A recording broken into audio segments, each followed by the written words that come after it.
مجید میں ارشاد فرمایا قل لا اسألکم علیہ اجرا الا المودۃ فی القربی، اے دنیا والو، حضور فرما رہے ہیں، رب کا کلام ہے کہ اے دنیا والو، میں تم سے کچھ نہیں مانگتا مگر اپنے اہل بیت کی میں مودت مانگتا ہوں، اہل بیت کی مودت مانگتا ہوں۔ اب کچھ لوگ صرف آیت مبارکہ کو یہاں سے پڑھتے ہیں قل لا اسألکم علیہ اجرا سے، کہ میں تم سے مانگتا کچھ نہیں مگر صرف اپنے اہل بیت کی محبت مانگتا ہوں۔ لیکن یہ آیت مبارکہ یہاں پہ کمپلیٹ نہیں ہوتی، یہ سینٹر کا ایک پورشن ہے، اس سے اوپر بھی ایک آیت، ایک جرز ہے آیت مبارکہ کا، اور اس کے بعد بھی ہے۔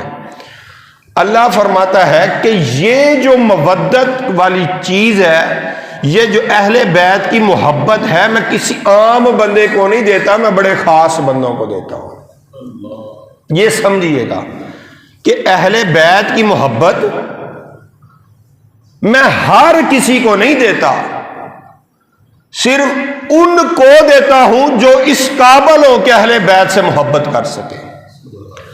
اب اگر کوئی بندہ کہے کہ میں صحابہ کو مانتا ہوں اور اہل بیت کو میں نہیں مانتا اس طریقے سے، تو اس سے رب اس بندے کو توفیق ہی نہیں دی کہ تو ان سے پیار کرے۔ رب اہل بیت سے پیار کرنے کی توفیق بھی اسے دیتا ہے جس کے دل میں ایمان کا مکمل نور ہو، کہ وہ حضور کے صحابہ کو بھی مانتا ہو اور حضور کے اہل بیت کو بھی مانتا ہو۔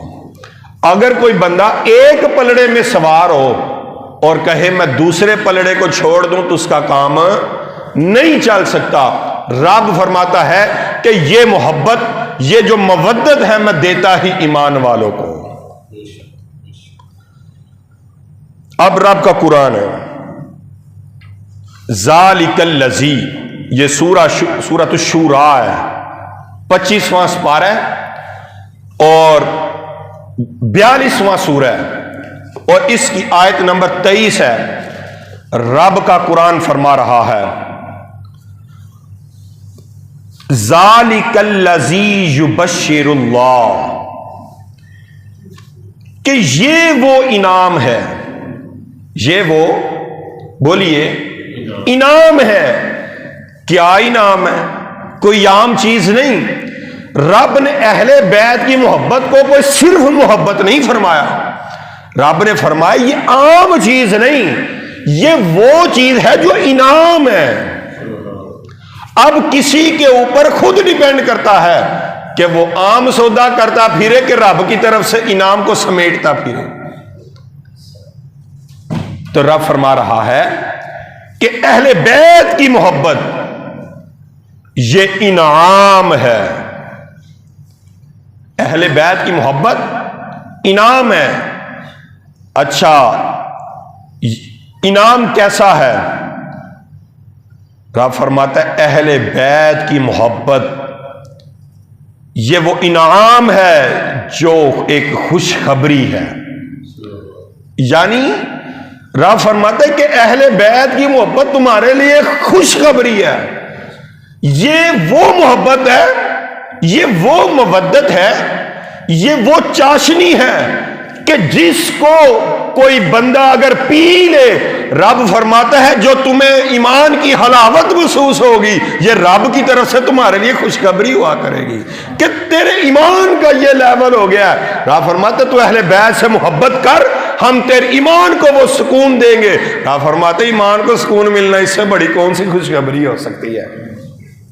یعنی علی کی محبت وہ خوشخبری ہے، فاطمہ کی محبت وہ خوشخبری ہے، حسین کی محبت وہ خوشخبری ہے، اور حسن کی محبت وہ خوشخبری ہے جو رب دے رہا ہے۔ ذالک الذی یبشر اللہ، یہ وہ خوشخبری ہے جو اللہ دیتا ہے۔ اب دیکھیے، ایک خوشخبری میں آپ کو سناتا ہوں۔ ایک باہر سے آ کے ایک بہت بڑا بندہ جو میرے سے بڑا ہو، مفتی ہو، کوئی پیر صاحب آ جائیں، وہ خوشخبری سنائے تو پکی بات ہوگی کہ اب یہ جو خوشخبری ہے، یہ پیر صاحب جتنی بڑا سٹیٹس ہے اسی کے مطابق خوشخبری ہوگی۔ پھر اگر ایک خوشخبری، اب گزشتہ دنوں میں اگر کسی کو ایک چیز دیتا ہوں، اگر میں کسی کو ایک چیز دیتا ہوں، وہ بندہ اتنا خوش ہو یا نہ ہو یہ اس کے اوپر ڈیپینڈ کرتا ہے۔ لیکن اگر وزیر اعظم آ کے لیپ ٹاپ دے تو بتائیں، جس طالب علم کو لیپ ٹاپ ملا اگر سیال کوٹ 4 دن پہلے، اس طالب علم کی خوشخبری کا لیول کیا ہوگا؟ اور یار شہباز شریف نے یعنی پرائم منسٹر نے لیپ ٹاپ دیتا ہے، اور تو پرائم منسٹر نو ملے، پرائم منسٹر تینوں کوئی شہ دے، ساڈے بندے دی خوشخبری دا لیول ہی اور ہوندا ہے، ساڈی خوشی اور ہوندی ہے۔ ارے جو خوشخبری رب دے، آپ بتائیں اس سکون کا لیول کیا ہوگا جو خوشخبری رب دے رہا ہے۔ رب فرما رہے ہیں دنیا والو، اور اہل بیت سے محبت کرو، ہم تمہیں وہ سکون دیں گے جو کائنات میں کسی نے نہیں دیا ہوگا، رب تمہیں وہ سکون عطا فرمائے گا۔ یہ بات تھی اہل بیت سے محبت، اہل بیت سے مودت کی۔ رب فرماتا ہے اہل بیت سے مودت کرنا یہ ایک بہت بڑی خوشخبری ہے جو رب کی طرف سے عطا ہو رہی ہے۔ اچھا خوشخبری تو ہے، مان لیا خوشخبری ہے،